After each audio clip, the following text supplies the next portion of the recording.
Good day, Sweet Life family.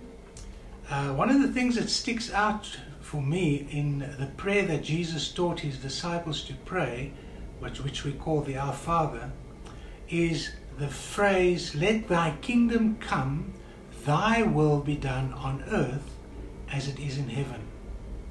Now there's a great revelation for us to find in that particular phrase, because the moment we understand that it has always been God's purpose and intent to establish his kingdom on the earth, and yes, it's always been man's to resist that manifestation of his kingdom and to do things on their own.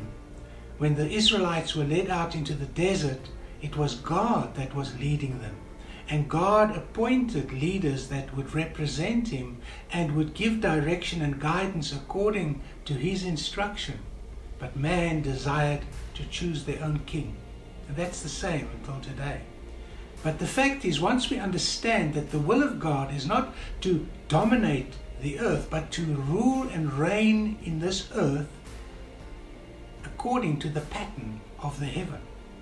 And so in that manner, all sickness, all disease, and all negative bondage and all the things that people are struggling with can be dealt with the authority and power of our King, who has sent us in his name to do the works that Jesus did. Very often we have the discussion about, is it God's will to heal? Is it God's will to deliver? All those things, I think, are actually an affront to the reputation of God, when we realize that he, as a loving God, went to such extremes to ensure that the kingdom could be restored in our lives, that he would in any way think it appropriate for us to be sick, for us to be poor, for us to be in dire straits. And so when we understand it's his kingdom, as it is in heaven, so on the earth.